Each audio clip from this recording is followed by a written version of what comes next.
Pessoal, então hoje a gente está entrando na Semana da Criança, então nós vamos ver as doenças prevalentes na infância. E vocês sabem que as doenças prevalentes na infância envolvem, obviamente, tanto a desnutrição, a anemia, as doenças diarreicas, como também as síndromes respiratórias. Mas a gente não vai adentrar na parte das síndromes respiratórias, tá? Então a gente vai ver as doenças gastrointestinais associadas às parasitoses e as gastroenterites virais e bacterianas, a anemia ferropriva, a desnutrição infantil. Bom dia. Então a gente vai inicialmente ver a estratégia da atenção integrada às doenças prevalentes na infância, que é o IDP, que ele é uma medida, que foi desenvolvida com base nos aspectos epidemiológicos que foram sendo coletados a análise dessas doenças. Vamos ver a fisiopatologia, o diagnóstico e o tratamento das principais doenças gastrointestinais, fisiopatologia, diagnóstico e tratamento da anemia ferropriva e fisiopatologia, diagnóstico e tratamento da desnutrição infantil. Então, os programas e diretrizes políticas direcionados à saúde da criança têm tido como meta principal a redução da mortalidade infantil, considerada grande indicador do desenvolvimento social e econômico de um país ou região. Então, óbvio que há preocupação com a saúde das pessoas, mas também há preocupação com a política, Porque isso reflete diretamente no nosso índice de desenvolvimento humano, a mortalidade infantil. Então, em termos mundiais, os documentos atuais mostram que anualmente ocorrem quase 11 milhões de mortes de crianças menores de 5 anos. Dessas, cerca de 4 milhões ocorrem no primeiro mês de vida e grande parte poderia ser evitada se todas as crianças tivessem cobertura de intervenções já existentes, mas que em muitos países não estão ao alcance da maioria das crianças, destacando a importância da equidade entre as regiões, entre os países, Então, nesse panorama, um conjunto de enfermidades infecciosas continuam sendo a causa da mortalidade de 20 a 30% de crianças menores de 5 anos mundialmente e em alguns países da América ocasiona até 50% do total de mortes nessa faixa etária. Considerando a integralidade das ações de atenção à saúde da criança, o segmento da saúde infantil é um processo amplo e complexo, implicando em medidas promocionais, preventivas, terapêuticas e de interações com a criança, a família, o serviço de saúde e outros setores sociais. Então, uma estratégia que envolva todos esses aspectos deve incluir a capacitação dos profissionais de saúde, a estruturação do sistema de saúde para que ele tenha capacidade de responder a isso e a valorização das experiências familiares e da comunidade. Então, a estratégia da atenção integrada às doenças prevalentes na infância, o IDP, foi elaborado pela Organização Pan-Americana de Saúde, pela Organização Mundial de Saúde e também pelo Fundo das Nações Unidas pela Infância, UNICEF, com os seguintes objetivos: redução da mortalidade de crianças menores de 5 anos de idade, diminuição da incidência e ou gravidade dos casos de doenças infecciosas como a pneumonia, a diarreia, as parasitoses, as meningites, as tuberculoses, malária e a desnutrição, certo? Essas estratégias entram para crianças e bebês também ou tem outras? Até 5 anos, Principalmente voltada para até 5 anos, as estratégias. Mas tipo assim, por exemplo... Não, de 0 a 5 anos.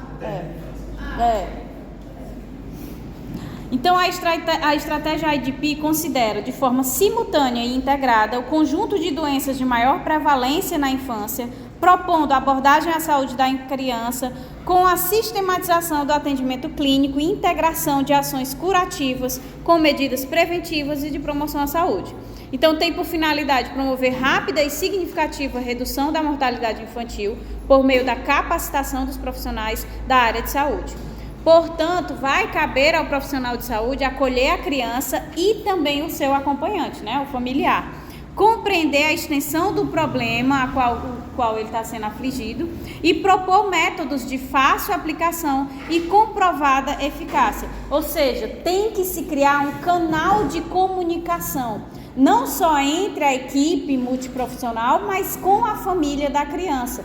Esse canal de comunicação, o estabelecimento desse processo comunicativo é que vai favorecer que essa prevalência dessas doenças sejam reduzidas através dessa estratégia. Era esse aqui. Eu estava fazendo assim.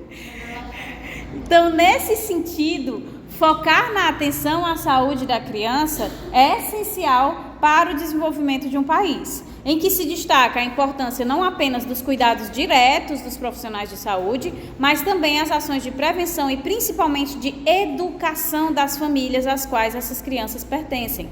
Então, há necessidade de aquisição de conhecimentos por parte dos cuidadores, das mães principalmente, quanto aos sinais de alarme de enfermidades infecciosas e a percepção de características de algumas doenças respiratórias, da diarreia e da desnutrição.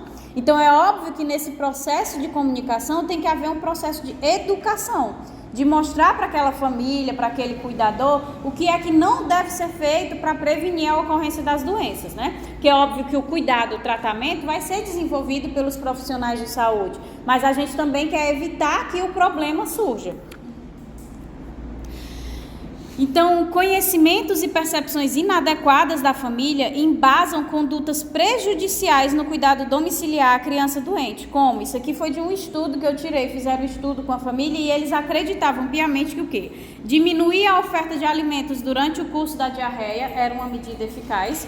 Quando a criança ela já está desidratando, ficando desnutrida, a pessoa quer diminuir para não sair mais. Segundo, deixar de buscar ajuda no serviço de saúde porque não sabem reconhecer os sinais de alarme, tanto para as infecções respiratórias como para as doenças diarreicas. Então, não sabe reconhecer quando a criança está desidratando, quando a criança está ficando apática demais, não sabe reconhecer o esforço respiratório das costelinhas, né? Então, não consegue, então não leva para o serviço de saúde e aí quando chega lá já é tarde demais.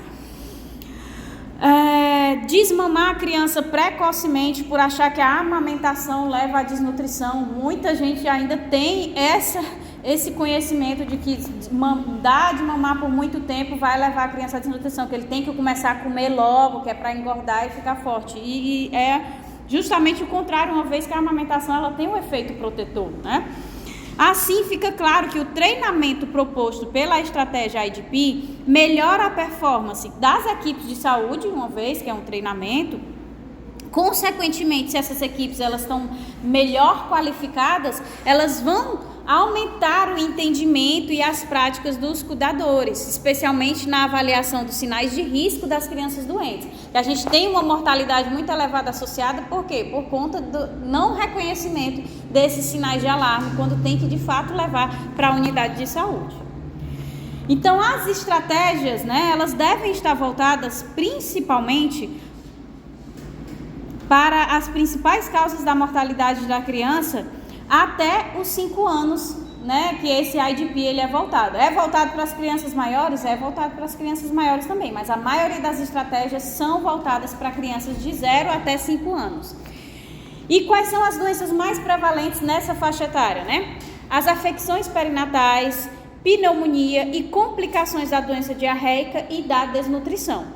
Então, a gente vai entrar agora nas doenças diarreicas de forma geral, iniciando com as parasitoses. Então, as parasitoses intestinais na infância são um tema de pouca inovação e tecnologia.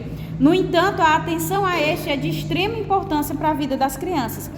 Oi? Doença diarreica, infecção perinatal e pneumonia. Isso. São as mais prevalentes na infância. No entanto, a atenção a esse é de extrema importância para a vida das crianças, em especial as que são de condições socioeconômicas precárias, porque quando a gente observa a prevalência dessas doenças, a gente consegue associar diretamente às condições socioeconômicas dessas crianças, tá? Então, nós temos aí associadas as doenças diarreicas, as parasitoses e também as gastroenterites, né? Sejam virais ou bacterianas. Então, nessa tabelinha, vocês conseguem observar as principais parasitoses que acometem as crianças. A gente tem tanto as eumintíases, né, que são causadas pelos eumintos, como também as causadas pelos protozoários, onde as causadas pelos eumintos são ascaris, né, estrongiloides, ancilostomídeos, enteróbios vermiculares, trichuris trichiura, que é o que chama de trique-trique, tem também a tênia. E quanto aos protozoários, a gente já vai ter como predominante aí a giardia, a entamoeba, o criptosporídeo e o cistoisóspora, certo? Que é o que a gente vai ver hoje, relembrar o ciclo desses. Então, iniciando dentro dos eumintos, vamos ver os nematomintos, que são aqueles vermes arredondados. Então, dentre os eumintos nematodas, os ascaris são o de maior incidência. Cerca de 20% da população mundial tem, já teve ou terá ascaris na vida. Então, a transmissão ela é fecal-oral. O verme adulto ele chega a medir de 30 a 40 centímetros, por isso ele é visível a olho nu.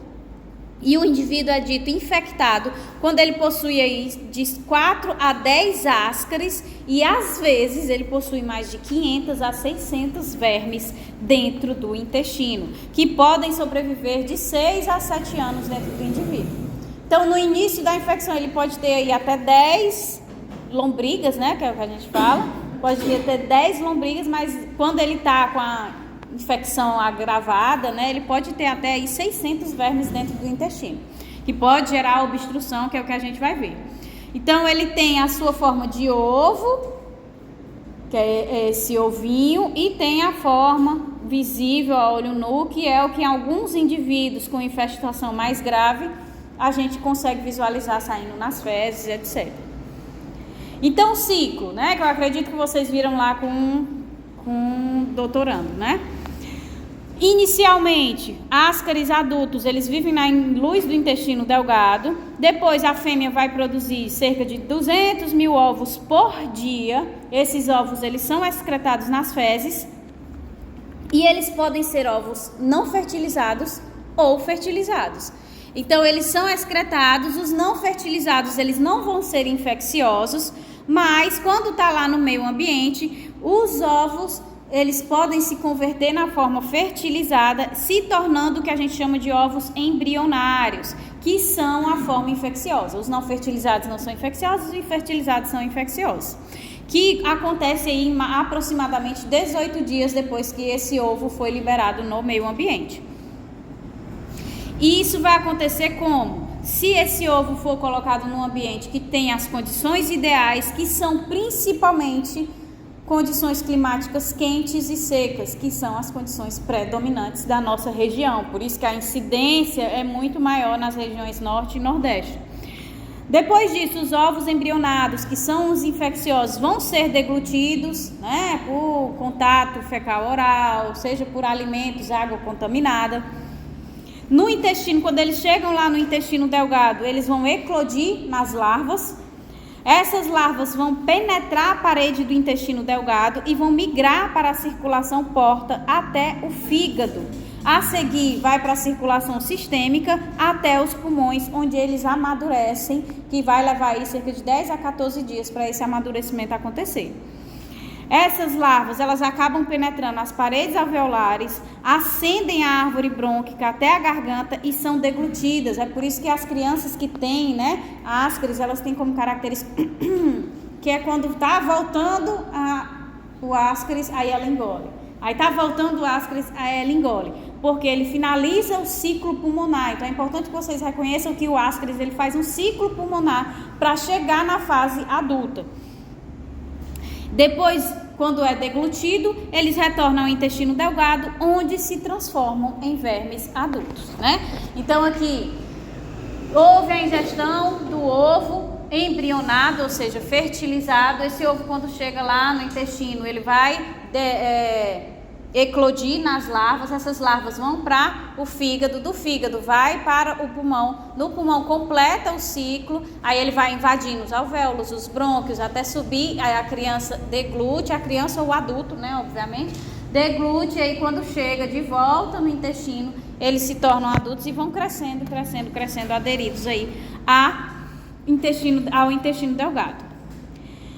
Então, quanto ao diagnóstico, né? O indivíduo ele pode ser assintomático ou ele pode apresentar sintomas na fase aguda, que é mais comum nas crianças. Normalmente, indivíduos adultos não vão apresentar essa fase aguda, eles vão ser mais assintomáticos. Então, na fase aguda pode haver migração larvária, que aí é o que dá os sintomas pulmonares que a gente chama de síndrome de Leffler, que vai ser uma crise de broncoespasmo, né? O chiado, falta de ar, taquipneia, sibilos. A radiografia, ela é floculose de mudança rápida. Então, você vai, ao escutar a criança, você escuta essas alterações como se ela tivesse uma doença pulmonar, mas ela não tem características de uma doença pulmonar. Ela não tem um nariz escorrendo, ela não está tossindo, né? Então, a gente já desconfia e aí parte para a radiografia. Quando chega na radiografia, é aquela radiografia bem feia de quem está com infecção grave no pulmão. E quando repete alguns dias depois, mudou completamente. Então, essa radiografia, ela tem um aspecto feio, mas de mudança rápida. Por quê? Porque são os vermes que estão se formando e aí eles estão saindo, estão se formando e estão saindo. Então, isso vai mudando dentro do indivíduo. A maioria das vezes é sem febre, né? E também podem ter danos hepáticos, uma vez que eles também passam pelo fígado e podem causar lesão hepática. Já na fase crônica, que é quando persiste por muito tempo a infecção, vai ser comum o desconforto abdominal, uma cólica, uma náusea, vômito, alteração do apetite, diarreia, emagrecimento, sono agitado, bruxismo, a criança que fica assim por conta do retorno que fica dando, certo? Então, as principais complicações são a migração desses vermes pelo sistema porta, que aí vai atingir o fígado, o pulmão, o pâncreas, o apêndice, a vesícula, e nesse processo eles podem acabar perfurando os tecidos desses órgãos e aí causando lesões graves. Obstrução intestinal pelo bolo de Ascaris, como a gente viu anteriormente, pode ter até 600 vermes dentro da criança, e esse acúmulo de vermes, ele acaba formando como se fosse um bolo, né, de vermes, e obstrui, e a gente tendo uma obstrução intestinal acaba levando a danos graves na criança. E também quando o indivíduo está com essa infecção muito grave, ele vai ter aí eliminação de muitos vermes que a gente consegue visualizar saindo pelo ânus e pela boca, que é o que vocês veem aqui.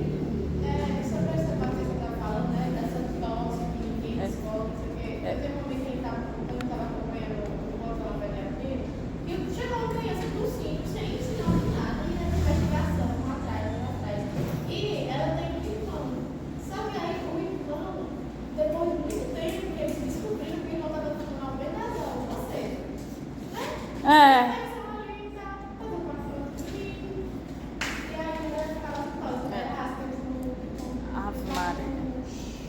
É por isso que a gente destaca, que às vezes a gente fala assim da epidemia, né? Mas a epidemia que diz o quanto é importante a gente ter o contato direto com o paciente. Então, quanto mais você pergunta, quanto mais você pesquisa a vida do paciente, mais fácil vai ser para você desenvolver o diagnóstico. Se você quer aquela consulta de 5 minutos, às vezes você passa um tratamento que não tem nada a ver, não vai ter eficácia, né? Então aí é o que vocês veem, né? A criança saindo pela boca, pelo nariz. O tratamento, em caso de crianças que colocam vermes visíveis nas fezes ou vômitos, né? Esqueci. Em caso de crianças que colocam vermes visíveis nas fezes ou vômitos, que aí a mãe já diz, doutor, ele colocou um verme inteiro, né? Eu vi no cocô dele. Quando ele é visível, assim, a gente já associa ao Ascaris, porque ele é grande mesmo, então a gente consegue visualizar. A barriga vai ser dura, por quê? Porque a criança tem dificuldade de eliminar os gases e as fezes, na maioria das vezes pela obstrução do bolo de Ascaris. Significa que a criança está com manifestação maciça.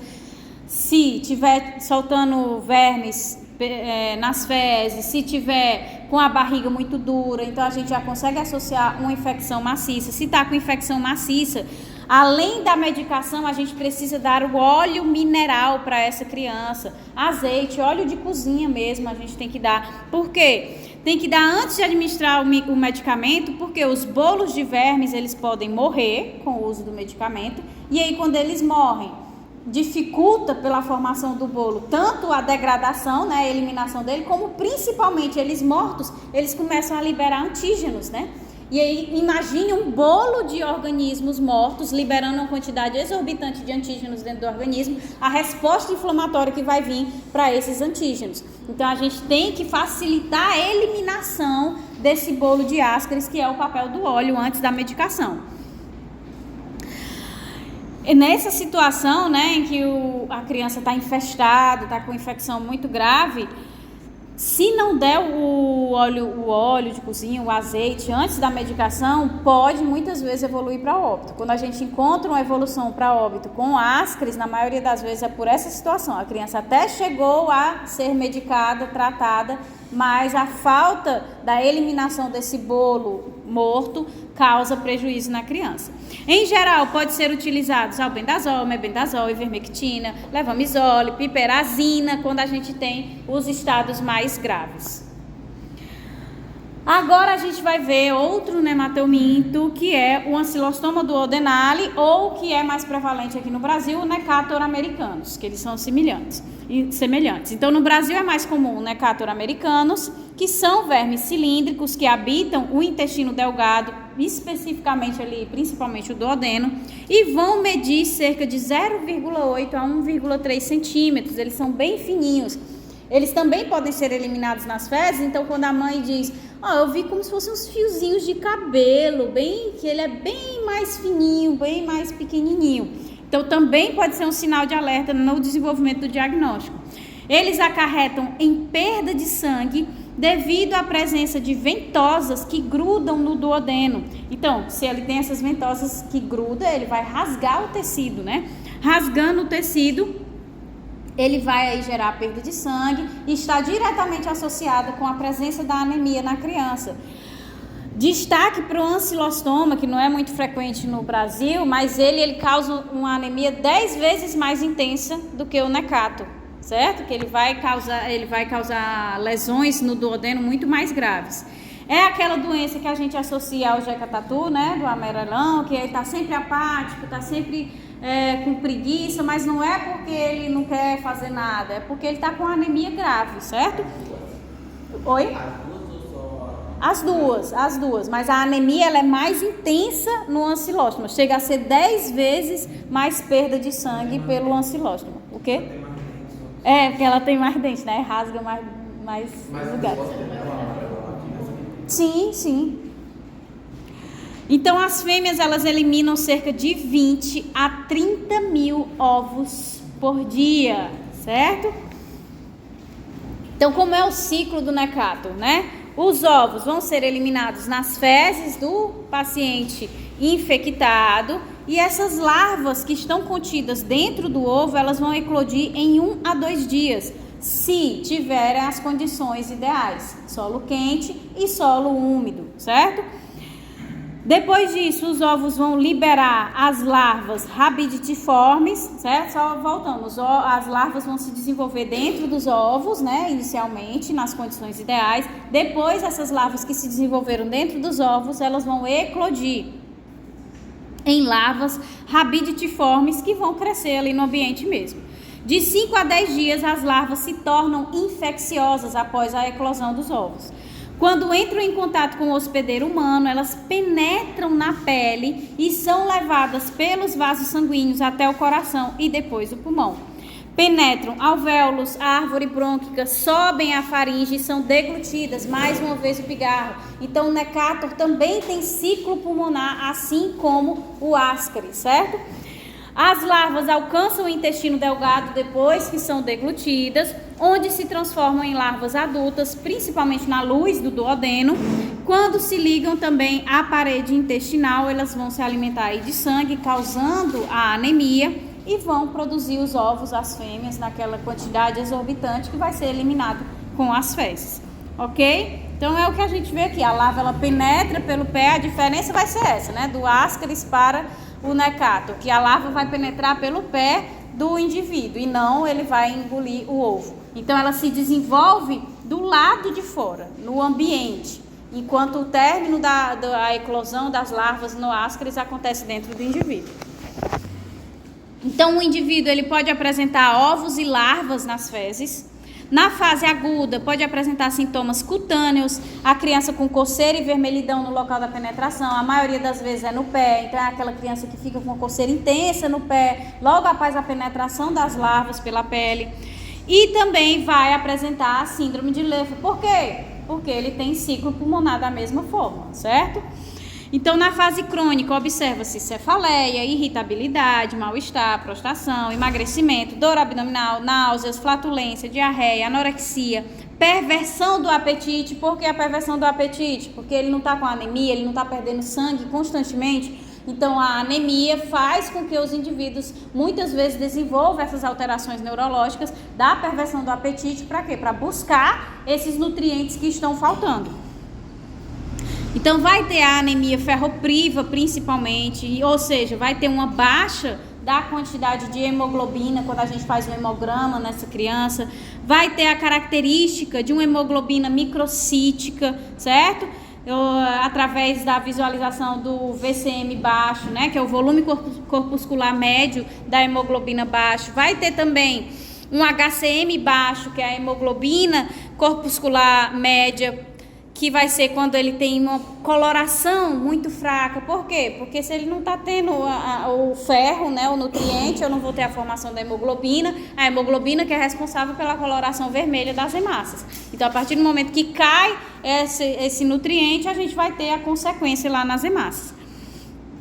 Vamos ter o RDW alargado, que é a diferença do tamanho das hemácias. Então, vai ter hemácias normais? Vai ter hemácias normais, mas vai ter as hemácias bem pequenininhas, vai ter umas hemácias disfuncionais. Então, a gente vai ter essa variação, por isso que ele é elevado, que é sinal da anemia também. Vamos ter palidez, tontura, fraqueza, insuficiência cardíaca secundária à anemia. A falta de hemoglobina faz com que o coração comece a ser sobrecarregado para tentar disponibilizar a energia que não está chegando nas células. Porque essa energia ela é obtida como? Principalmente na gente, através da respiração aeróbica. Então, ela vai precisar de oxigênio para oxidar as moléculas de glicose. Então, se eu não tenho oxigênio chegando, então o coração começa a ser sobrecarregado para tentar repor essa falta que está acontecendo. O tratamento, ele vai ser basicamente com mebendazol e albendazol. Vocês vão ver que ao longo de todas as parasitoses, a maioria é o mesmo medicamento, né? Os medicamentos, eles conseguem englobar uma grande parte. E aqui são as características, como eu falei, parece não sei se está dando para ver, acho que não. Um fiozinho de cabelo, né? Ele é bem mais fininho, menorzinho, não tão visível como o Ascaris, que tem aí até 40 centímetros. Vamos entrar agora nos Trichuris trichiura, que é o que se chama de trique-trique, né? Então, também são nematelmintos, são vermes muito comuns que têm ovos com uma morfologia mais bem delimitada. Eles se alocam principalmente no seco do intestino grosso e os vermes adultos têm entre 3 e 5 centímetros, ou seja, também serão vermes visíveis, tá? Então, é esse ovinho que a gente vê aqui, né, que ele é mais, a gente pode dizer, mais bonitinho, que ele tem um orifíciozinho assim, aí fica bem bonitinho quando a gente olha lá numa lâmina. Os ovos não embrionados, agora no ciclo, né? Ovos não embrionados são passados nas fezes, o indivíduo infectado elimina esses ovos não embrionados nas fezes. Lá no solo, esses ovos eles se desenvolvem em um estágio chamado de estágio celular. A célula no ovo se divide, né, uma clivagem avançada, até alcançar o estágio embrionado, tornando-se infeccioso em cerca de 15 a 30 dias no ambiente. Mesma coisa, ambiente propício, quentinho. Então, começa a haver a conversão do estágio do ovo em um estágio celular. Do estágio celular, começa a haver as divisões celulares para que ele se torne um ovo embrionado, que é a forma infecciosa, tá? No intestino delgado, né, depois da ingestão desse ovo embrionado, os ovos eclodem e liberam larvas. Essas larvas amadurecem e estabelecem-se como adultos no seco e cólon ascendente do intestino grosso, que é o que vocês estão vendo aqui no ciclo, né? Ingere o ovo embrionado, chega lá no intestino, ele vai eclodir, liberando as larvas que ficam aqui no seco e no cólon ascendente, tá? Nessa regiãozinha aqui. Liberado nas fezes é o ovo normal, não infeccioso, e aí nas condições ambientais ideais ele começa a passar para o estágio celular, que começa a sofrer várias divisões, se tornando um ovo embrionado. Então, na maioria das vezes, o paciente ele vai ser assintomático ou tem sintomas leves, né? Quando a gente identifica sintomático, a maioria das vezes é em crianças, né, que tem uma imunidade mais frágil. No entanto, pode apresentar sonolência, apatia, cólica, diarreia, prolapso retal, que é muito comum o prolapso retal em crianças desnutridas, mas vocês conseguem observar aqui na imagem que essa criança ela não é desnutrida, né? Ela tem um bumbumzinho fofinho e tudo. Então, quando a gente observa um prolapso retal em uma criança sem aspectos de desnutrição, a gente já desconfia diretamente do trique-trique, tá? Então, isso vai acontecer por quê? No caso das crianças desnutridas, é porque ela não tem proteína, então ela não vai ter uma musculatura forte, né? Para segurar o reto. Então vai acabar fragilizando a musculatura de sustentação. Se não for desnutrida, o primeiro diagnóstico vai ser a triquiúria. Então, em associação com a desnutrição, vai causar ileocolite e sangue nas fezes. O tratamento também é albendazol, ou mebendazol, ou ivermectina, ou nitazoxanida, certo? É a Anitta. Mais um é o enteróbios vermiculares. Esses que eu estou falando, gente, são os mais predominantes nas crianças, tá? A gente vai ver os predominantes em crianças. Então, o enteróbios vermiculares, as características e o modo de transmissão, que é o que a gente conhece pelo oxiurus, né? É muito comum em crianças e é característico por apresentar um prurido no bumbum. Habitam, no bumbum não, né? No ânus. Então, habitam principalmente o seco e imediações. É um parasita monoxeno, o homem é o seu único hospedeiro. E no sexo feminino, ele pode acabar atingindo a vagina, o útero e a bexiga, causando infecções nesses lugares e inflamações.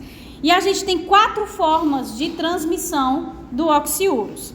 A forma fecal oral, né? Então, alimentos, água contaminada pelas fezes que contém os ovos. A forma indireta, ou também chamada de enteroinfecção por ingestão ou aspiração. Então, normalmente, esses verminhos do oxiurus, à noite, eles migram para o ânus porque eles têm como intuito liberar seus ovos nas fezes. Então, eles migram lá para o finalzinho da região do intestino grosso. E aí, quando eles migram, eles acabam causando uma coceirinha, ou até mesmo quando a criança coça, ou o adulto também, né? Libera na roupa íntima, libera na roupa de cama. E aí, o que é que pode acontecer? Ou a criança, ela coça e bota a mão na boca dormindo, ou a mãe de manhã, quando a criança vai, saiu, tirou a calcinha, pega o lençol, vai bater a cama, bate o lençol da cama ou a calcinha. Esses ovos deles, eles são muito leves, então eles ficam em suspensão. E aí ele também pode ser aspirado, não só ingerido. Então, que ótimo, né? Para espalhar para a família todinha logo. Então, eles dispersam no ar porque eles são muito leves. E aí, essa é a segunda forma de transmissão de infecção. Terceira forma, retroinfecção. Os ovos que foram colocados lá na região anal, eles não eclodem, eles não são eliminados nas fezes, eles acabam eclodindo no ânus e as larvas sobem de volta para o seco, para o colo ascendente. E por fim, o quarto modo de transmissão é a autoinfecção. As fêmeas, elas retornam ao seco, ou as larvas novas voltam via feco oral. Então, a autoinfecção é a criança que coça lá o ânus e coloca a mão na boca, ou as larvas que desceram para colocar os ovos, elas voltam, né? Elas não são eliminadas nas fezes. Então, tem várias formas de manter um ciclo constante de reinfecção por esse verme. Então, aqui é o ovo, né, do oxiurus, e aqui é a larvinha já na sua forma adulta. A larvinha que fica no ânus é o ovo? A larvinha. A gente vai já ver a larvinha no... É, muito pequenininha. Aí a larvinha. Ai, bonitinha, né? Ela fez quase uma carinha assim, que linda. Então, qual é o ciclo, né, do oxiurus? Os ovos são depositados nas dobras perianais, né? Esses ovos, eles podem ser ingeridos pelas formas de transmissão que a gente viu, ou os ovos, eles vão ser eliminados nas fezes e aí vai contaminar um alimento, ou a pessoa vai coçar e vai colocar a mão na boca e se auto-infectar, ou ele vai eclodir na região anal e as larvas vão subir de volta ao seco. Então, todas as formas de transmissão podem aí evoluir a partir desses ovos. no intestino delgado, eles vão eclodir e liberar as larvas. Os vermes adultos se estabelecem na luz do século e à noite as fêmeas prenhas migram para fora do ânus e põem ovos, por isso causam prurido anal. O prurido anal, de forma geral, né, na questão do diagnóstico, é uma forma da gente identificar essa verminose. Nas meninas pode ter também vulvovaginite, cervite, né, que é a inflamação do colo do útero, salpingite, que vai ser a inflamação das tubas uterinas, cólicas, náuseas, diarreia, tenesmo, que é a vontade de evacuar constante, porque como está estimulando constantemente ali, a pessoa acha que tem que ficar evacuando constantemente. Enurese noturna, por conta de afetar principalmente aí as meninas, né, no caso do sexo feminino. Então, o melhor método de detecção é o método da fita gomada. A criança chegar à desconfiança, é uma fita mesmo que você coloca lá, prega no ânus e tira. Aí você vê se depois você passa para a lâmina, se não tiver os vermes já diretos, né, você passa para a lâmina e observa se tem a presença dos ovos. Mas na maioria dos casos a gente consegue visualizar aqui, ó, as larvinhas no ânus, né? E aqui é a coisa que eu achei mais nojenta do mundo, no dedo, na mão, né? Que a pessoa pegou, aí tá mostrando assim na mão as larvinhas. Jesus! Essa pessoa já não tem a mão. Já não tem, tá mais nem. Olha aqui, doutor. Não tá. O tratamento também vai ser com albendazol, mebendazol, mas também existe um tratamento específico que é o palmoato de pirvínio, né? 10 miligramas no primeiro dia e depois de 15 dias tem que fazer uma nova dose desse medicamento. Além disso, deve ser recomendado o tratamento de toda a família, porque como a gente tem aquela dispersão no ar, todo mundo acaba tendo essa verminose na família que mora na casa, e aumentar a higiene, não compartilhar toalha, não compartilhar roupa íntima, as roupas serem trocadas todos os dias, pelo menos durante o período do tratamento, para diminuir essa reinfecção, ok? Vamos agora para o Strongyloides stercoralis, né? Esses vermes, eles vão ser microscópicos e habitar principalmente aí o duodeno, ali na região do jejuno. Habitam o duodeno principalmente, e o jejuno vai ser preocupante, pois pode levar a síndromes desabsortivas, né? Que é quando a criança ela não consegue absorver os nutrientes do alimento. Então, aquela criança quando faz cocô, sai os pedacinhos de comida. E pedacinhos de comida eu não estou falando de um pedaço de feijão, a casca da uva, o milho, não. Porque aí é a celulose que não está sendo digerida. É pedaço de comidas, por exemplo, de batata, de cenoura, carboidratos que a gente sabe que são facilmente digeridos. E se eles estão aparecendo na fezes, é sinal de que tem uma síndrome de má absorção intestinal. Então, os vermes, eles geram ovos embrionados, que antes de alcançarem a luz intestinal, liberam as larvas rabiditoides. Assim, as fêmeas adultas, as larvas e os ovos penetram nas criptas, levando à inflamação e ulceração da mucosa. Então, tanto quando ele evolui para o estágio adulto, vai poder aí penetrar as mucosas, como os ovos conseguem penetrar as mucosas e as larvas rabiditoides também conseguem penetrar a mucosa. Então, nos estágios que ele tem na sua morfologia, todos os três são capazes de causar danos teciduais à mucosa do intestino do indivíduo. Então, tem duas vias de transmissão: a heterogênica, a penetração da larva do solo pela pele, que também vai fazer um ciclo pulmonar, certo? Penetra, vai para a circulação sanguínea até quando chegar aos pulmões, aí vai se proliferar lá nos pulmões, vai ser deglutido para chegar até o intestino. Ou a autoinfecção, que pode ser dividida em endoinfecção, que é a migração da larva pela parede intestinal, que pode ser grave e fatal se não tratada em indivíduos submetidos a uma terapia imunossupressora, porque a partir do momento em que ele penetra a mucosa e atinge a circulação sanguínea, ele pode se tornar sistêmico, né? Atingir todo o corpo do organismo. Em teoria, seria autolimitada se o indivíduo tivesse uma resposta imune eficaz. Mas em indivíduos imunossuprimidos, que é o preocupante, né? ele não tem essa capacidade. Então começa a perfurar a mucosa, os tecidos de vários sistemas. E aí pode levar ao óbito esse indivíduo. Então, quando a gente fala, né, que eu estava lendo o negócio, quando a gente vai ver indivíduos que vão fazer transplante, indivíduos que estão em tratamento de câncer, que vai iniciar o processo de imunossupressão, antes de iniciar o tratamento de imunossupressão, tem que se fazer um exame para estrongiloides stercoralis, porque ele tem esse potencial muito elevado devido às suas 3 formas morfológicas de penetrar os tecidos e causar danos muito grandes. Então tem que procurar se há a presença do estrongiloides para fazer o tratamento para ele primeiro, para depois começar a imunossupressão. É uma coisa assim que precisa ser feita na criança sempre, ou é só em população específica, tipo em criança? Pelo que eu entendi quando eu li, ela sempre se pesquisa pelo estrongiloide. Se há sinais, né? Eu tenho uma cólica, eu tenho uma dor de barriga, tenho uma coisa. Então sempre se investiga quando há sinais de doenças parasitárias. Se a pessoa tiver só com sintomas de outra doença, né? Aí não. Mas quando a pessoa tem os sinais de parasitose, doença diarreica, já se procura o estrongiloide. Também temos aí na autoinfecção, a exoinfecção, né, em que há a migração da larva na região perianal e penetra na pele, só que em vez de ser pelo pé, penetra na região ali do bumbum, certo?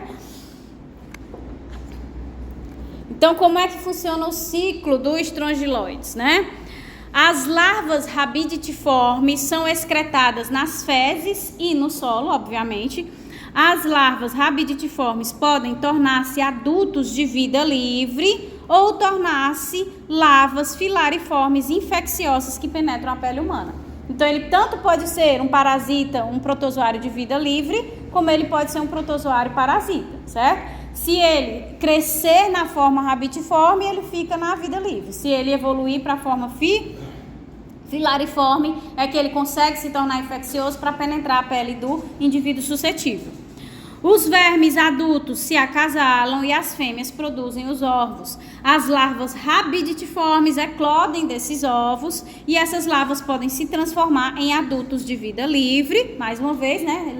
Liberou os ovos. Esses ovos eles podem evoluir para as larvas rabiditiformes, que é de vida livre, ou para as filariformes infecciosas, como no passo 2. Então, depois, essas larvas filariformes que penetram a pele humana, elas vão migrar por várias vias até chegar ao intestino delgado, o duodeno, principalmente, onde elas vão se transformar em larvas adultas. No intestino delgado, as fêmeas vão produzir os ovos, esses ovos vão eclodir em larvas rabiditiformes, que vão ser excretadas nas fezes, então é um ciclo constante. Algumas larvas tornam-se larvas filariformes no intestino grosso e penetram na parede intestinal, que é a autoinfecção endo, né? Os ovos que não são eliminados nas fezes, eles acabam eclodindo nas larvas filariformes, que evoluem para as filariformes, que aí vão penetrar o tecido, a mucosa do intestino. Ou elas vão sair, vão eclodir, mas em vez de penetrar a mucosa do intestino diretamente, elas saem pela região anal e vão penetrar a pele do bumbum ali, que é a autoinfecção exo. E vai se seguir o ciclo. Então, quanto ao diagnóstico, o indivíduo normalmente apresenta alguns sintomas cutâneos, né? Tem lesões urticariformes com vermelhidão. Tem também sintomas pulmonares, a síndrome de Leffler. Tem sintomas digestivos, dor abdominal, cólica, náusea, diarreia. É importante que vocês saibam que, por essa capacidade dele penetrar as mucosas, né, essas larvas filariformes penetrarem as mucosas, elas simulam uma úlcera péptica, né, porque elas conseguem aí causar danos teciduais tão grandes que conseguem simular uma úlcera.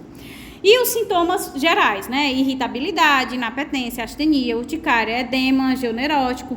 E o principal medicamento é o tiobendazol, mas tem também o albendazol, a ivermectina e a nitazoxanida. Ai, arrancou meio. Então aqui é o ciclo, né? O indivíduo a larva vai penetrar pela pele do indivíduo, não dá para enxergar nada. Penetra na pele. Oi? Intervalo?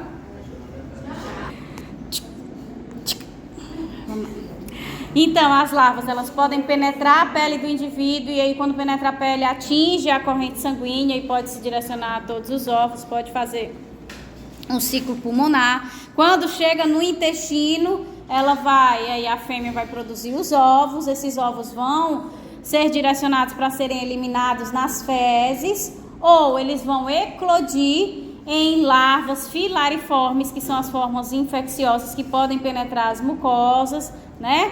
Ou eles vão sair as larvas filariformes pelo ânus e vão penetrar pela pele, então é a autoinfecção endoieso. Ou os ovos podem de fato ser eliminados nas fezes e aí no ambiente para contaminar outro indivíduo suscetível. Ok? Seguindo agora, saindo dos nemateumintos e entrando nos plateumintos, que são os vermes achatados, a gente só vai ter aí a tênia, tá? Então a tênia é o maior dos vermes, ela tem pode atingir até 8, 10 metros, que é o que a gente chama de solitária.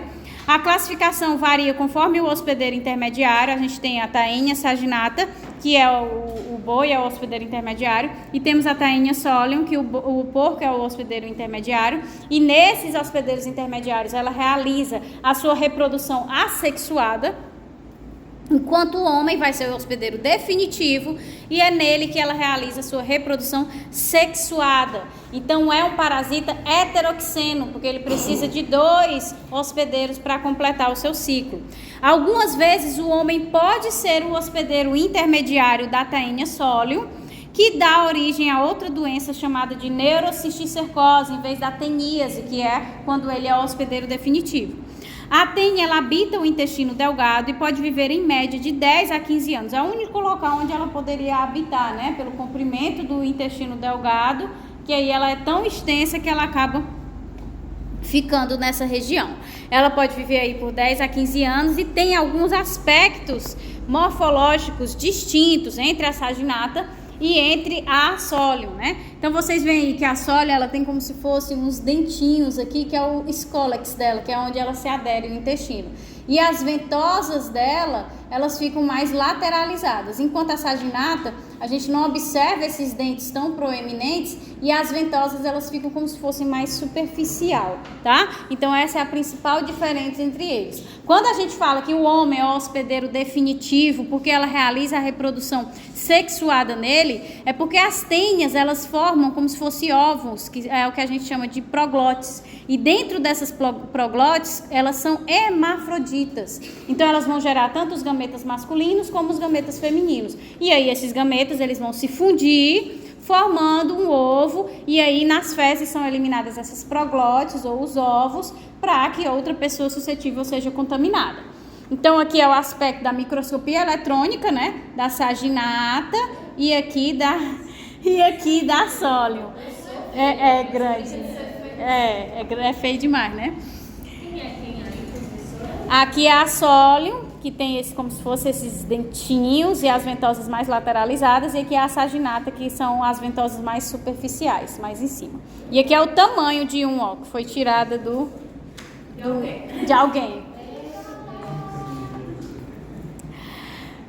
Então, o ciclo, né? O ciclo basicamente ele é o mesmo para a Taenia solium e saginata, com uma única diferença. Na parte da cisticercose, isso é voltado apenas para a solium. A saginata não causa a cisticercose.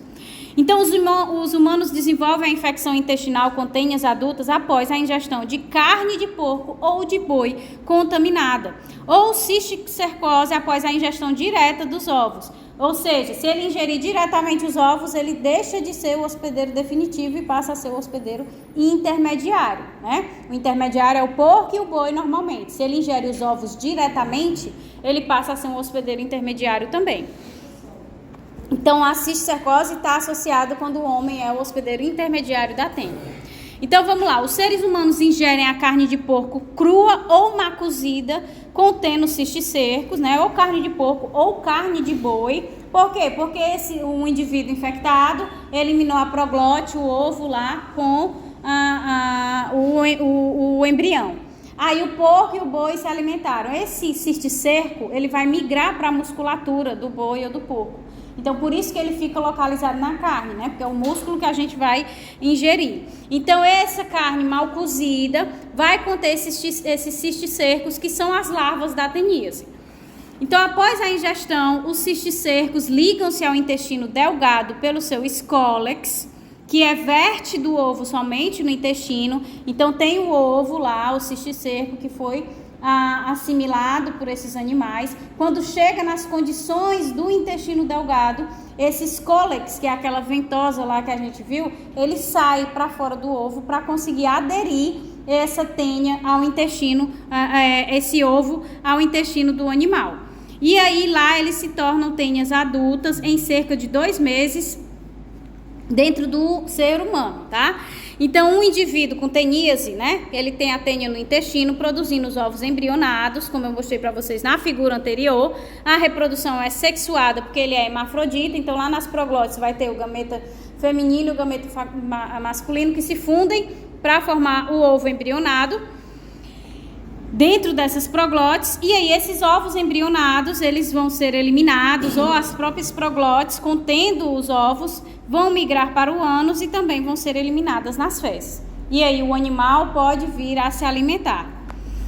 Então, esse vermelhinho, então esses porcos ou bois ou seres humanos tornam-se infectados pela ingestão dos ovos embrionados ou proglotes prens, né? Então pode ser o ovo liberado diretamente nas fezes ou a proglote contendo o ovo liberado nas fezes, certo?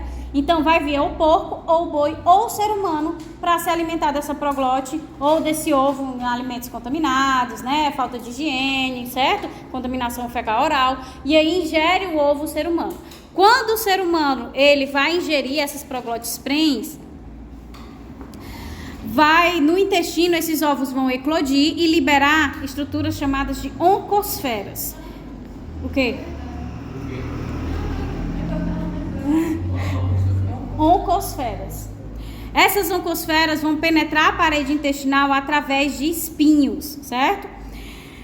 Então, através da rede sanguínea, elas vão para os músculos estriados nos porcos e nos bois. E quando é nos seres humanos, como penetrou o tecido dos seres humanos, ela pode ir para o cérebro, causando a neurocisticercose, pode ir para o fígado e para vários outros órgãos, né? Porque atingiu a circulação sanguínea. Nos quais vão se desenvolver até cisticercos, o que nos seres humanos pode resultar em cisticercose, como eu já falei, exclusivo para Taenia solium, né? Se eles se alimentarem diretamente dos ovos embrionados. Então, para formar a teníase, o indivíduo tem que ingerir a carne mal cozida do porco ou do boi, que contém o cisticerco. Então, esse cisticerco ele é ingerido, chega lá no intestino, vai liberar a larva da tênia, que vai se prender à parede do intestino pelo escólex, e ela começa a se desenvolver, e aí começa a reprodução sexuada nas proglotes, ok. Esse indivíduo infectado começa a liberar os ovos gerados, embrionados diretamente, ou os ovos dentro das proglotes, né? Vai soltando os pedacinhos das proglotes. Esses ovos, eles podem ser ingeridos pelo porco e o boi, que vai migrar para o tecido deles para gerar isso aqui, ou ele pode ser ingerido diretamente pelo ser humano. Quando ingere diretamente pelo ser humano, vai gerar a cisticercose, certo? Porque o escólex vai se prender lá da oncosfera, vai migrar pela corrente sanguínea para os órgãos, o cérebro, o fígado, entre outros, tá? Então, vamos terminar os plateumintos, né? Então, diagnóstico e tratamento para finalizar aqui a teníase. Então, o indivíduo vai ter dor abdominal, diarreia, constipação, fadiga, perda de peso, urticária, fome, inapetência. Especificamente para a Taenia saginata, tem-se a semi-obstrução intestinal, pode também evoluir para uma colangite e uma pancreatite. E para a Taenia solium, a gente tem a cisticercose cerebral, pulmonar e ocular. Então, a detecção é feita por métodos tradicionais ou pela tamização, porque muitos vermes, isso aqui não só para a tênia, tá? Mas para outras verminoses também, muitos vermes, eles não têm essa frequência de todos os dias eliminar ovos, né? Então a gente pede em todas as fezes eliminar ovos. Então a gente pede para o indivíduo coletar por 24 horas. Nessas situações é aquelas situações em que a pessoa pega aquele pote de sorvete. Ai. A cara dele foi ótimo. Que ela tem que ir acumulando as fezes ao longo das 24 horas para checar se vai ter em alguma das fezes a presença da proglote ou do próprio ovo embrionado já liberado, certo? Ela tem que evacuar o dia todo, né? Por isso que eu acho que é a diarreia, né? Exatamente. É difícil a pessoa... quisera eu evacuar o dia todo pra ficar bem magrinha, né? Mas só nessa situação. Ser mulher é difícil, né? Eu sei como é que é. Ou a análise da proglote. Existem alguns indivíduos que chegam lá no médico e dizem: doutor, às vezes eu tô aqui, sinto como se eu tivesse com vontade de evacuar, mas quando eu olho só sai uma coisinha na minha calcinha, na minha cueca. Aí o médico pede: pois traga na próxima. Aí quando traz é a proglote que fica saindo. Não necessariamente ela sai somente junto com as fezes. Ela também sai sozinha, entendeu? E também, no caso da neurocisticercose, a ressonância para ser detectada, que é o que vocês visualizam aqui, né? Aqui o indivíduo, né, com neurocisticercose, o ovo, né, a oncosfera migra até a região do cérebro para começar a se converter no cisticerco, que é a larva da teníase, só que ela faz esse processo de evolução, de amadurecimento dentro do cérebro. E aí ficam essas bolinhas aqui, esses que a gente consegue visualizar. E visualiza inclusive depois, ó. Na análise anatômica a gente vê as bolinhas onde está acontecendo a formação do cisticerco. E a carne infectada, gente, ela tem exatamente esse mesmo aspecto. A gente consegue visualizar os cisticercos presentes na carne do porco ou do boi contaminadas. Então, por isso que tem que ter uma atenção ao que a gente vai comer e onde a gente vai comer, né? Então, tratamento para neurocisticercose, a gente pode usar o albendazol ou o praziquantel. E para a teníase, pode-se usar sementes de abóbora, que ela tem propriedades tenífugas, certo? E além das sementes de abóbora, a gente tem que utilizar o purgativo em seguida, né? Para o indivíduo eliminar tudo que tem, ou seja, eliminar a tênia, né? E também o mebendazol também funciona. Tranquilo?